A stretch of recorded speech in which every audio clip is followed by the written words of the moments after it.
contínua nas nossas vidas, amém? Tome seu assento, por favor. Uma boa noite a todos. Quero compartilhar com você uma mensagem, uma palavra, que depois de quarta-feira ela se confirmou, né? Depois a gente teve aqui um momento que faz, né? Que a gente queria que se repetisse aquele momento, mas faz de novo, Senhor.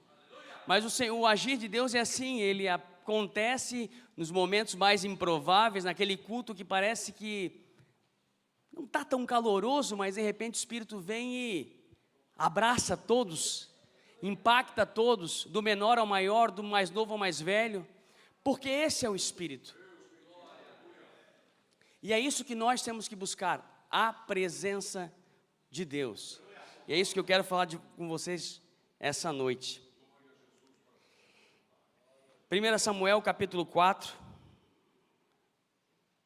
E eu queria que você, se puder ler em casa, eu vou tentar resumir os acontecimentos.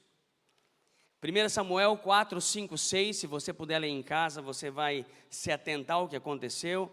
2 Samuel 6 e 1 Crônicas 15, 16. Eu vou resumir o que está nesses textos, tentar resumir para você, para que a gente chegue no entendimento acerca do que aconteceu em Israel e acerca do que nós não queremos que aconteça conosco, que nós venhamos a perder a presença, que nós não venhamos a se desligar da presença. Capítulo 4, verso 17. Eu não vou ler todo o texto, todo o capítulo, mas eu vou ler a partir do verso 17, que diz assim, 1 Samuel 4, verso 17, que diz assim: respondeu o que trazia as notícias de Israel, Israel fugiu dos filisteus e houve grande matança entre o povo. Além disso também teus 2 filhos, Hofni e Finéias, foram mortos, e a arca de Deus foi tomada. Fazendo ele menção da arca de Deus, Eli caiu da cadeira para trás, ao lado da porta, quebrou o pescoço e morreu, pois era homem velho e pesado. Havia ele liderado Israel durante 40 anos. Estando sua nora, a mulher de Finéias, grávida e próxima ao parto, e ouvindo as notícias de que a arca de Deus era tomada e de que seu sogro e seu marido eram mortos, encurvou-se e deu à luz, mas foi dominada pelas dores de parto. Na hora que ia morrendo, disseram as mulheres que estavam com ela: não temas, tiveste um filho. Ela, porém, não respondeu, nem fez caso disso. Chamou ao menino Icabode, dizendo: foi-se a glória de Israel. Isso porque a arca de Deus foi tomada, e por causa de seu sogro e de seu marido, disse ela: foi-se a glória de Israel, pois foi tomada a arca de Deus. O Senhor sempre quis fazer diferente. Ele sempre quis comandar um povo de uma forma diferente. Os povos comumente eram liderados por reis, faraós. Mas Jesus, ou melhor, Deus, quando tira o povo do deserto e o povo entra à terra prometida, Ele começa a liderar com Josué e depois estabelece juízes para julgar o povo. E o povo era julgado de uma forma espiritual. E também essa pessoa direcionada pelo Espírito, ela liderava o povo. Porque nós somos diferentes. Nós somos guiados pelo Espírito de Deus. Nós temos que ser diferentes. E Eli era um dos juízes, um dos últimos juízes, era o penúltimo juiz. Ele tinha uma família das quais os seus filhos profanaram o templo, ou melhor, a tenda, né? O tabernáculo, se deitavam com as mulheres e profanaram o templo de Deus. desprezaram a glória de Deus.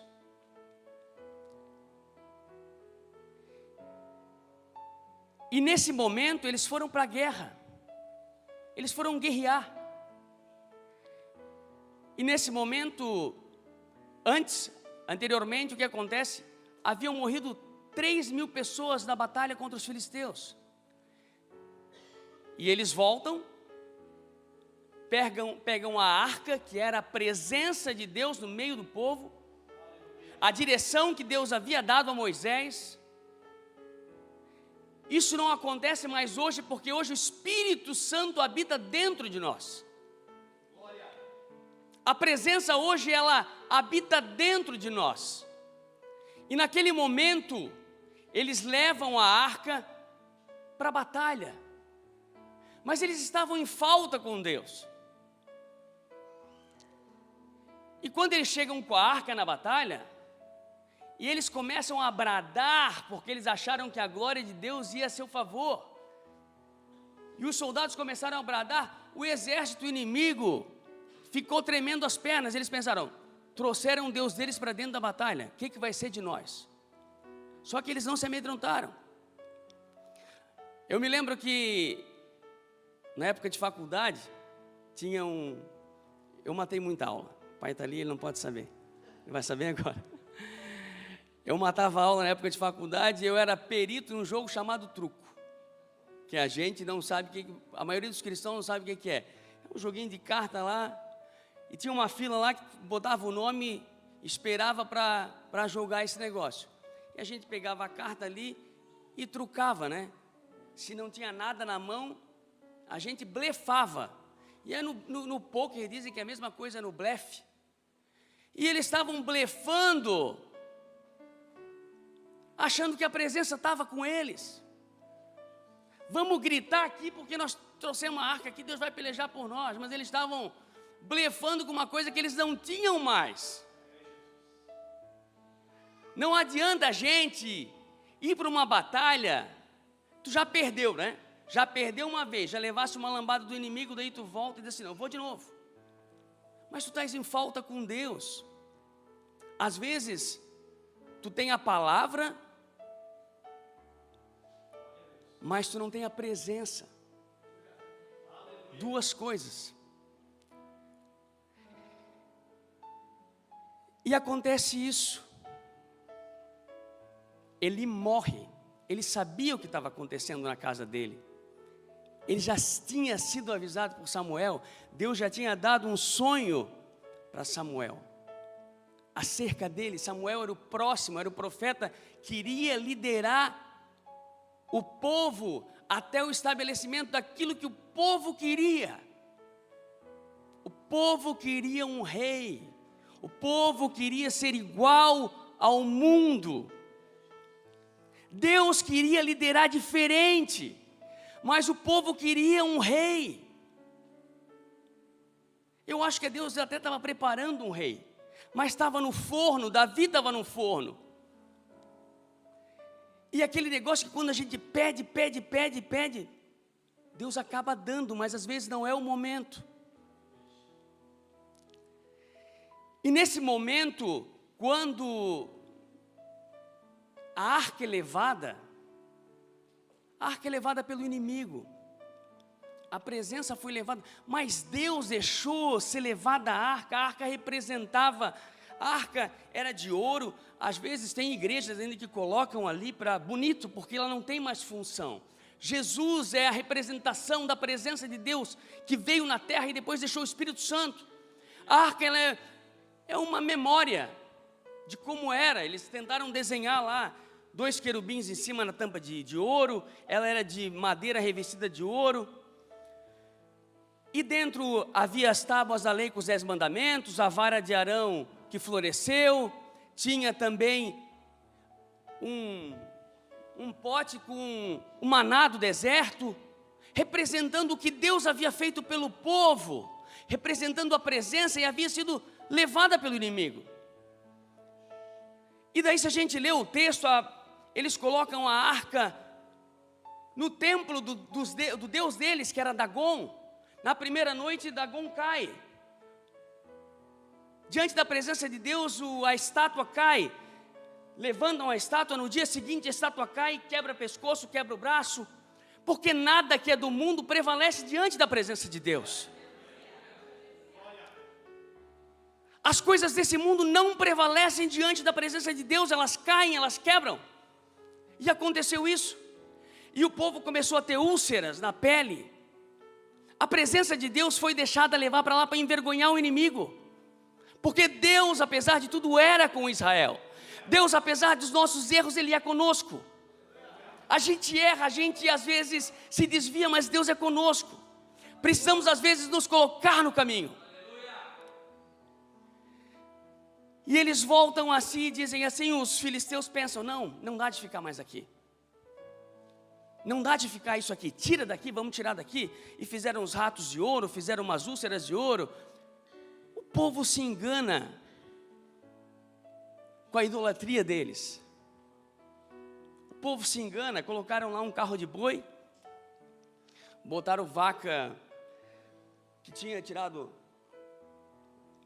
bezerro, e logicamente soltava as vacas, elas voltariam para o bezerro. E elas não, elas seguiram pelo caminho. E eles disseram assim, se essas vacas forem para Israel, era assim que Deus deles queria, e aconteceu isso. E a arca foi levada. E chegou num dado momento, numa plantação, acho que é Josué o nome também, dessa plantação, era um outro Josué, mas tinha uma plantação lá. O povo de Israel viu a arca vindo em cima de um carro de boi, ficou alegre, mas foram alguns curiosos, foram lá, abriram a arca, morreu 70. A curiosidade às vezes mata. A curiosidade acerca das coisas de Deus, muitas pessoas vêm aqui por curiosidade, espectadores que não vêm para ter uma mudança, vêm aqui, vêm por uma curiosidade e veem o mover do Espírito e acham que é loucura e não voltam mais, acabam morrendo ao ver a glória de Deus, porque não estão preparadas ainda.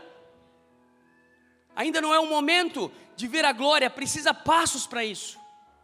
Precisa conhecer a Cristo. Esses dias a Aline estava comentando comigo a respeito de uma pessoa que ia numa determinada igreja, e essa pessoa ia atrás de alguma coisa que aquela igreja oferecia, que aquele pastor talvez oferecia, mas ela ainda não havia feito o primeiro passo, que era aceitar Jesus, a confissão pública de fé. O primeiro passo para a gente ingressar na caminhada com Cristo é uma confissão pública de fé, dizer a todos, sim, eu aceito a Jesus Cristo como meu único e suficiente Salvador. E depois dali, o batismo em águas. E depois dali, um caminhar com Deus. E o Espírito Santo automaticamente começa a mover dentro de nós. E essa pessoa era uma mera espectadora, que se não tiver um acompanhamento vai morrer, porque busca as mãos de Deus, mas não busca os pés. Não busca os pés de Jesus. E o povo se amedrontou e a arca foi guardada na casa de Abinadab. Abinadab era um levita, provavelmente que seja um levita. A Bíblia fala em 20 anos, mas provavelmente é 20 anos até um fato, porque a Bíblia narra história, por histórias, por acontecimentos, e 20 anos se dá praticamente quando Samuel unge a Saul como rei. O povo insiste quando Samuel começa a ficar velho, o povo insiste e quer um rei. É como eu falei aqui atrás, talvez Deus estava preparando um rei, alguém segundo o coração deles, alguém segundo o coração dele, que Davi era isso. Apesar dos seus defeitos, dos seus limites, Davi era segundo o coração de rei. Nós vamos ver isso, segundo o coração de Deus. Nós vamos ver mais à frente isso. E Deus escolhe a Saul e coloca Saul como rei. E a gente não vê, a não ser num dado momento, quando seu filho foge de um acampamento contra os filisteus, Sempre a guerra é contra os filisteus, porque os filisteus é a representação do inimigo que está aí rugindo ao nosso derredor, bramando ao nosso derredor, procurando a quem possa tragar. E o exército filisteu é isso, é a representação do nosso inimigo. E num dado momento, a gente vê que Saul lembra da arca. Quando ele se vê ameaçado, ele pensa, vamos trazer a arca. Mas eles vão para a guerra, ele esquece isso. O que eu quero dizer? Mas meu Deus, Saul estava ganhando, ele lutava e as coisas aconteciam, e tudo acontecia. Mas é aquilo que eu falei lá no começo, ele tinha unção, ele tinha uma palavra, mas ele não tinha a presença. Quantas pessoas já subiram aqui ou sobem nos altares, falam de Deus, as coisas acontecem, porque a palavra de Deus é preservada. Deus não é homem que minta, nem filho do homem para que se arrependa. Quando a palavra dele é lançada e cai num coração, gera fé, há mudanças. Mas às vezes aquela pessoa que falou, ele não está bem com Deus.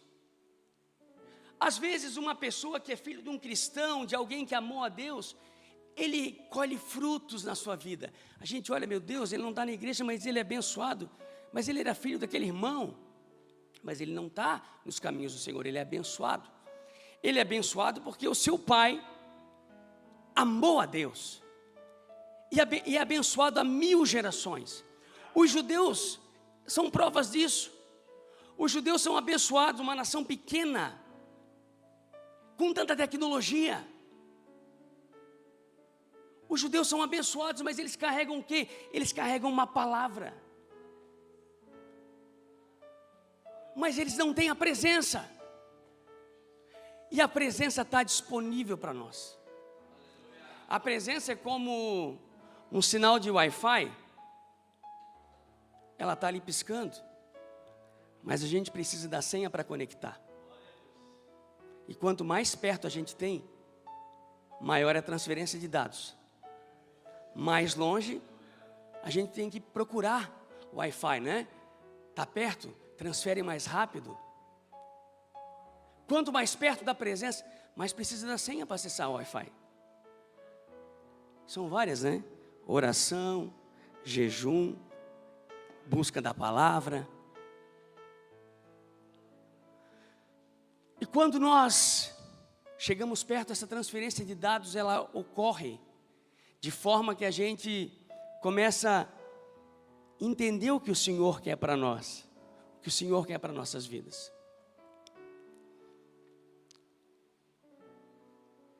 E acontece que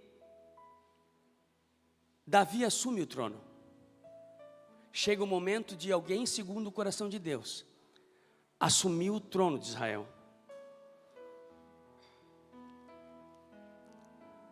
Davi era diferenciado. Ele entende que ele tinha a palavra, ele tinha unção, mas ele precisava da presença. Porque nós podemos ter uma palavra, nós podemos ter unção na nossa cabeça, mas se nós não tivermos a presença, de nada vale.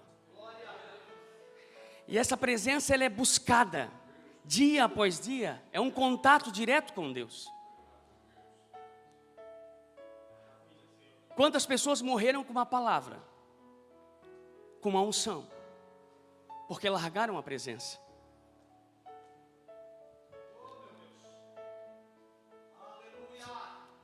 Eu não quero isso para a minha vida.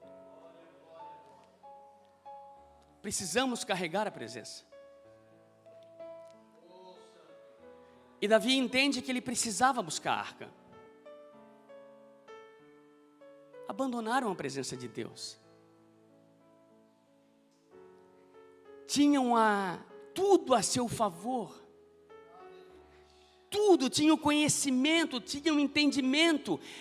Deus havia separado eles. Mas eles abandonaram o que era real, a presença de Deus. E Davi resolve o quê? Buscar a presença. Pega 30.000 pessoas, pega harpa, pega o que tinha lá na época, né? Se fosse nós íamos com violão, com pandeiro. Vamos trazer a presença.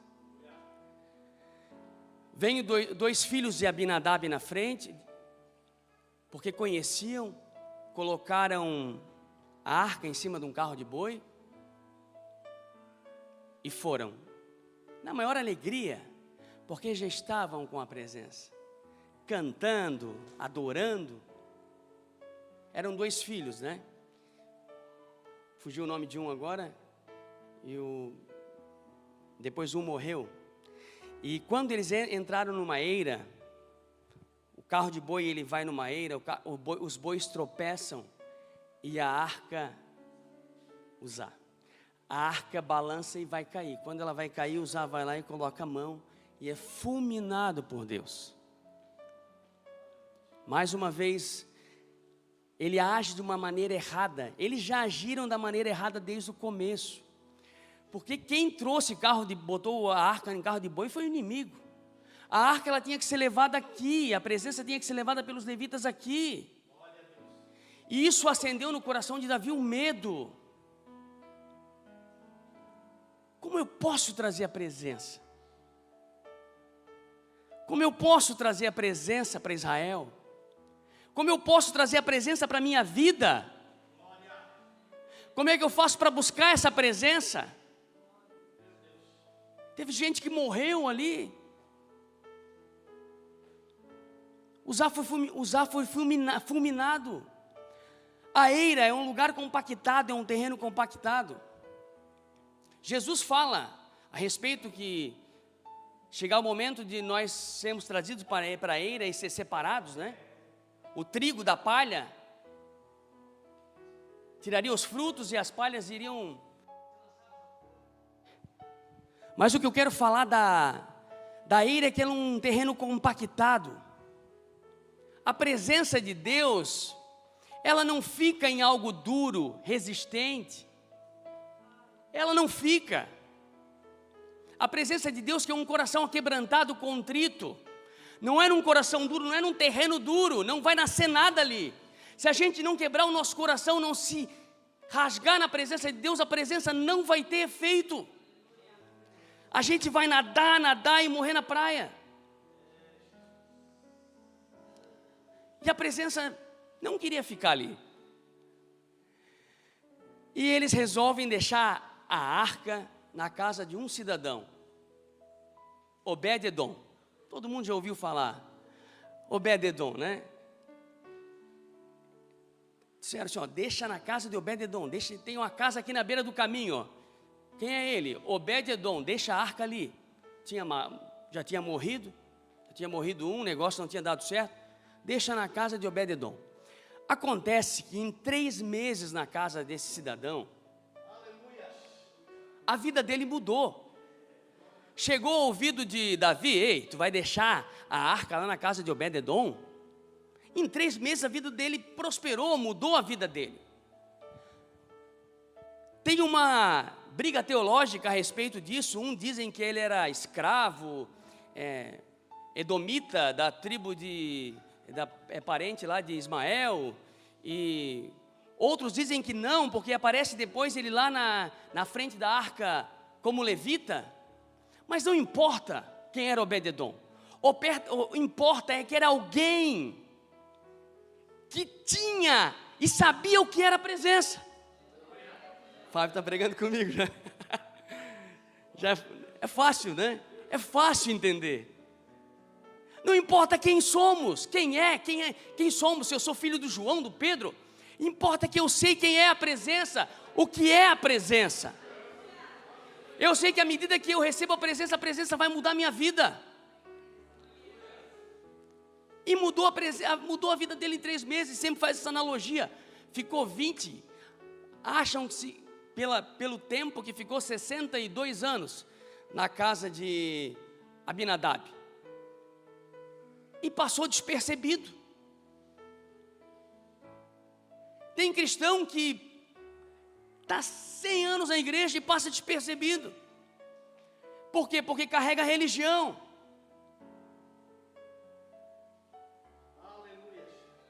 Carrega uma religiosidade. E foi pregado quarta-feira aqui. Quarta-feira só foi a confirmação do que eu ia falar hoje. Romper. Precisamos romper. Aquela mulher rompeu, ela extravasou. Ela não quis saber quem era ela. Ela levou o vaso, era 300 dias de trabalho, ela jogou os pés do mestre. Ela derramou. O que nós temos feito com a presença? E Davi volta e diz o seguinte: eu vou trazer a arca. E pede direção a Deus. Eu creio que ele era segundo o coração de Deus. E ele leva a arca. Eles dão 6 passos com a arca.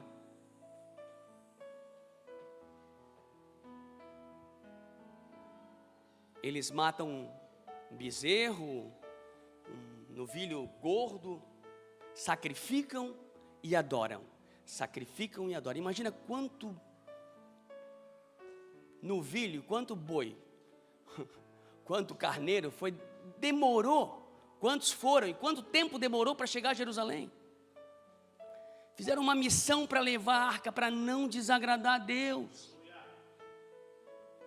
E sabe por que Davi é segundo o coração de Deus? Porque era tão extravagante a dança dele. O pastor Marcos sabe do que eu vou falar. Era tão extravagante, ele dançou tão extravagante na presença de Deus, que a sua esposa, Mical, filha de Saul, quando viu ele assim, o coração dela se fechou. Ela se envergonhou do que Davi havia feito. Para Davi, nada importou. Quantas pessoas ao nosso redor veem muitas das vezes a gente ser movido pela presença e se afastam da gente, porque não entende o que a gente carrega. Não entende o que a gente carrega. E Davi é diferenciado porque, veja, existia uma tenda, né? A tenda dividida. Qual é o nome? Santíssimo, santo lugar, o tabernáculo. Fugiu a palavra, o tabernáculo. Hoje nós somos o tabernáculo. E existia um protocolo no tabernáculo. Existia um protocolo. A arca ficava lá no Santo dos Santos. Uma vez por ano, o sumo sacerdote ia lá em cima da arca e oferecia, em cima do propiciatório, matava um animal e ali escorria o sangue para que Deus perdoasse, para que a Shekinah de Deus, a presença, perdoasse o pecado do povo. Davi entende diferente, e ele cria o tabernáculo de Davi. Nós vamos ver isso em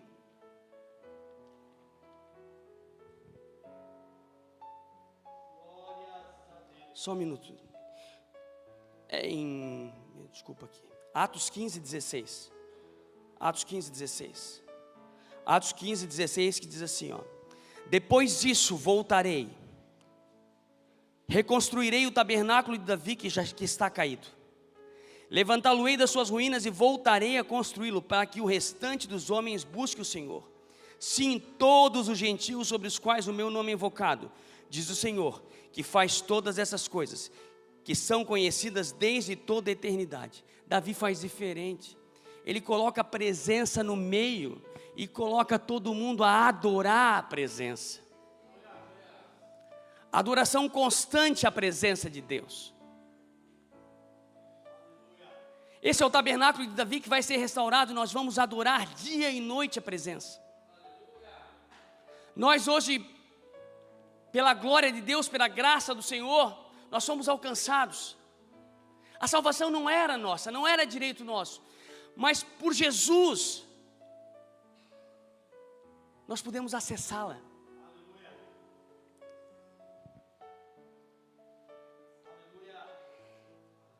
E eu pergunto a você como nós temos enxergado a presença. O que a presença representa para nós? Qual é o valor que nós damos à presença? São perguntas que eu quero que você se faça. O que tem nos motivado a estar aqui? Qual é a motivação de nós estarmos aqui numa noite de domingo? Se a gente não quer mais para a nossa vida, nós já carregamos a palavra. A maioria daqui eu sei que já aceitou Jesus, já confessou Ele como seu único e suficiente Salvador, já desceu as águas do batismo. Mas o que tem buscado? Talvez eu já fui assim também. Carregava uma palavra, mas eu não sei se eu carregava a presença e dava valor a ela da forma que ela deve ser valorizada. Porque o Espírito de Deus habita em nós.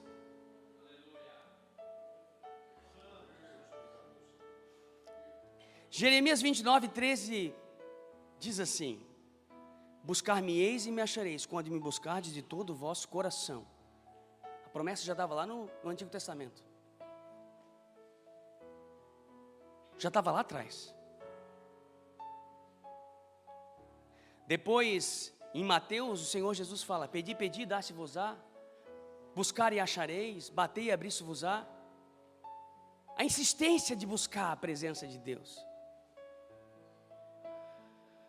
João, quando Jesus se encontra com a samaritana, ele diz: vai chegar um momento, e já é o momento, já é a hora, que os verdadeiros adoradores adorarão ao Pai em espírito e em verdade. Em Tiago 4:8 fala: achegai-vos a Deus e Ele se achegará a vós. É a palavra de Deus que está falando isso. Precisamos buscar a presença de Deus.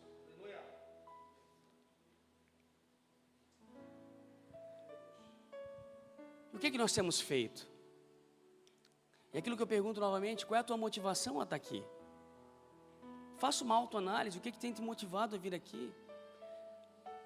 Não, eu quero mais de Deus. Eu quero melhorar de vida. Eu quero isso, eu quero aquilo, eu quero restabelecer o meu casamento. Eu quero uma cura. O Senhor, isso já foi declarado a seu respeito. Todas as vitórias já são declaradas ao teu respeito. Só precisamos nós nos achegarmos a Ele. Buscarmos ao Senhor de todo o nosso coração, de todo o nosso entendimento, por mais limitado que ele seja. Aquilo que eu falei lá, Davi foi diferente. Quando a arca chegou, ele adorou.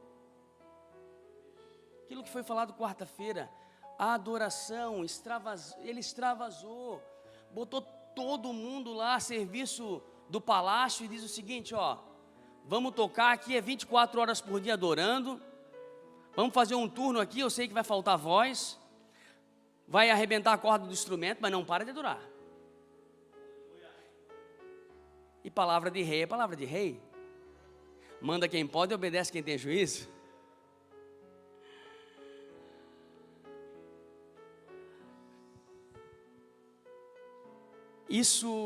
Essa palavra eu estava meditando acerca de a arca, estava meditando sobre isso, e quarta-feira foi definitiva. Eu disse: não, essa palavra aqui, próxima pregação eu vou falar, porque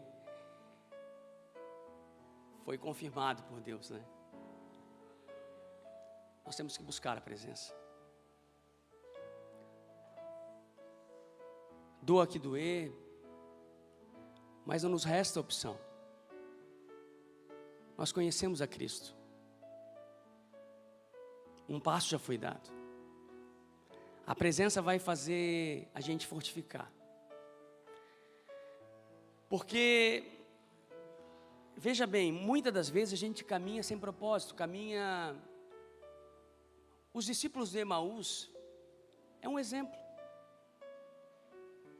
Jesus havia sido crucificado, já ouvia boatos de que pessoas o haviam visto, e 2 discípulos andavam de Jerusalém a Emaús, uns 12, 13 quilômetros talvez, a pé, conversando sobre o que havia acontecido, tristes, porque andaram com Jesus, viram a presença real, Deus no meio do povo, e de repente a presença havia sumido, desaparecido entre aspas, e viram eles que, de repente um homem começa a caminhar com eles e pergunta o que eles estavam falando, e eles falam para esse homem tudo o que aconteceu, e esse homem fala para eles, mas os profetas não falaram isso, que haveria de acontecer? Vocês não sabem a palavra de Deus? Vocês não conhecem a palavra que dizia isso, vocês não conhecem? E eles ficaram alegres com as palavras daquela pessoa. E num determinado momento, eles chegam a Emaús e convidam essa pessoa para entrar. E na mesa, na comunhão, no partir do pão, os olhos deles se abrem, e eles reconhecem que quem caminhava com eles era a própria presença, era o próprio Jesus, ressuscitado. Demoraram para identificar a presença que andava lado a lado com eles. Será que nós estamos demorando para identificar a presença que anda com a gente? O que nós estamos perdendo?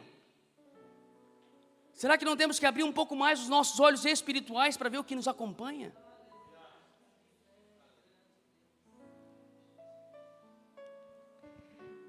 O Senhor Jesus, quando vai ao Monte das Oliveiras orar,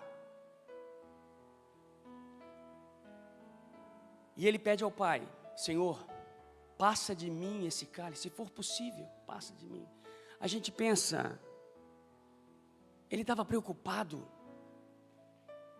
com o que ia acontecer com ele? Não, ele não estava preocupado com o que ia acontecer. Ele já sabia, porque ele já havia falado para os seus discípulos várias vezes: vai acontecer isso com o Filho do Homem, eu vou ter que morrer, vai acontecer isso. Ele dizia, e os discípulos até às vezes ficavam: Senhor, não, Pedro falou, não vamos deixar que isso aconteça contigo. Ele já sabia o que ia acontecer com ele. Só que ele ia receber uma coisa que afasta o homem da presença de Deus. Quando ele abrisse, ele ia receber o pecado da humanidade. E o pecado é a única coisa que afasta o homem da presença de Deus. Ele ia ficar longe daquilo que ele jamais queria, que era da presença do Pai. O Senhor Jesus não ia ter conexão com o Pai, porque o pecado da humanidade ia impedir. O pecado é uma das coisas que nos afasta da presença de Deus. Temos que fugir do pecado. Todo dia o pecado vem, bate na porta. Gálatas 5,17, se você puder abrir comigo. Consegue colocar aqui, Pedro? Gálatas 5,17.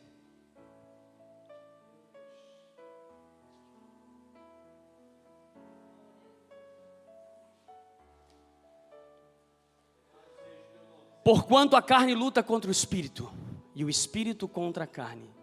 Eles se opõem um ao outro, de modo que não consegues fazer o que quereis. Uma das coisas que também nos afasta de Deus é a nossa própria carne. O nosso espírito, às vezes, a gente vem aqui na igreja, tipo quarta-feira, recebe aquele toque, porque muitos carregam a presença, mas em algum momento o espírito só dá um toquezinho: estou aqui, ó, estou aqui.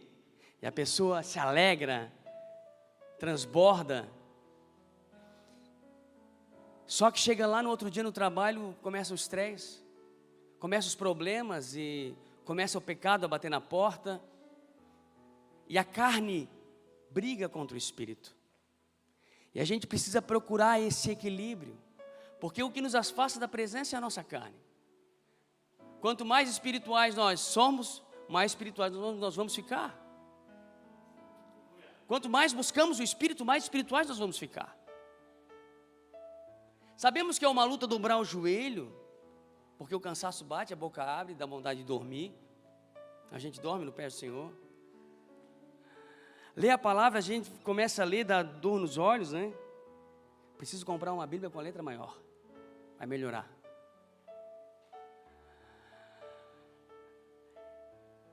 Uma das coisas que a gente não pode fazer é entristecer o Espírito Santo.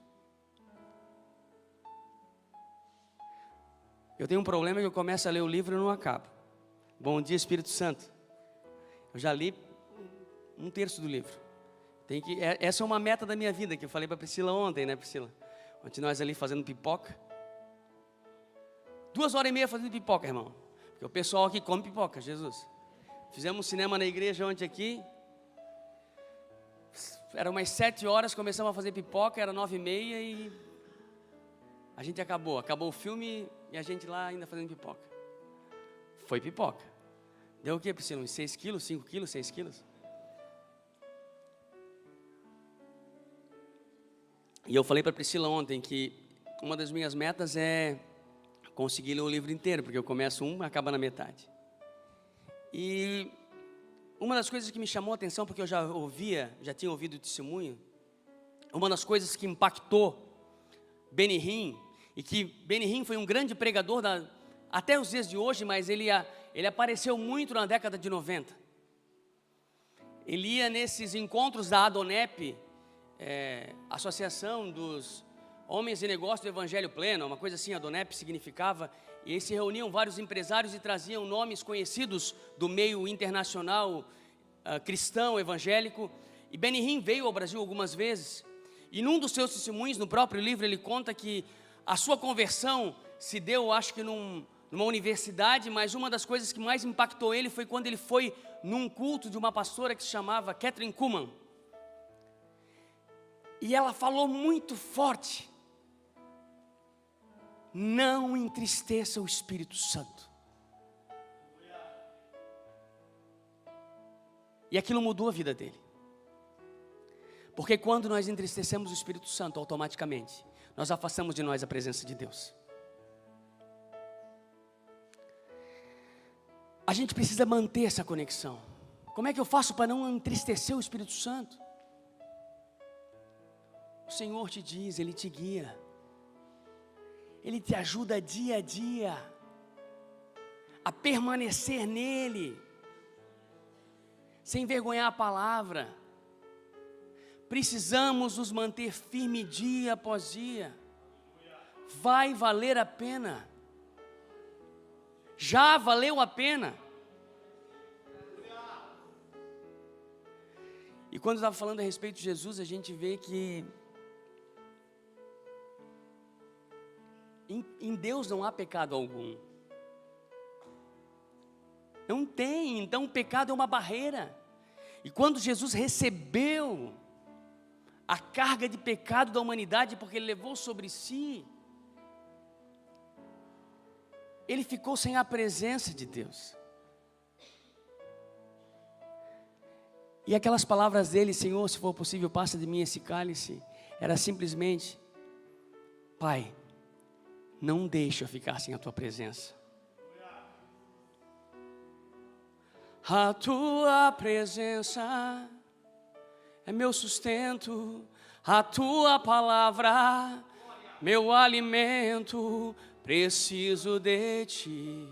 Preciso ouvir a Tua voz dizendo assim: vem, filho amado, vem como estás. O Senhor está dizendo essa noite: vem como estás. Vem, filho amado, vem em meus braços, descansa. O Senhor está nos chamando para algo, está nos chamando para perto. Me chama para perto. Priscila falou, estamos muito próximos. Ele quer se mover em nossas vidas. Ele quer agir de forma sobrenatural nas nossas vidas. Não há mais tempo, não há mais tempo. Não há tempo de esperar. Esperar o quê? Você já conhece. O que você tem, o mundo não tem, é o conhecimento da verdade, da palavra de Deus. Vamos buscar mais enquanto se pode achar. Invocar enquanto está perto.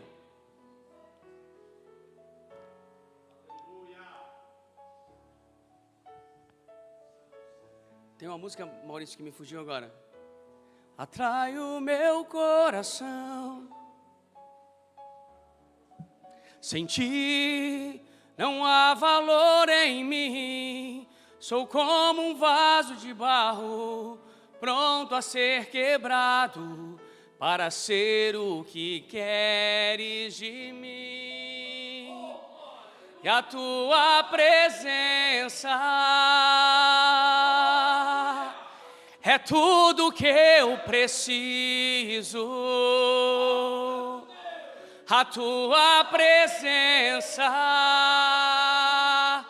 é o meu maior valor.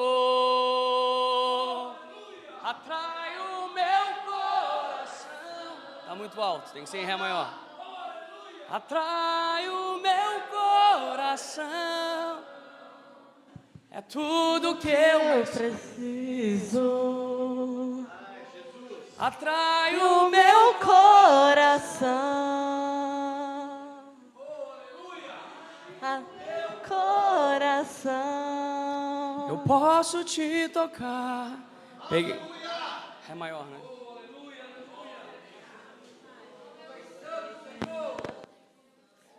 É isso, minha vida. Só deixa eu dar um ré ali. Tu és minha vida, Jesus. És meu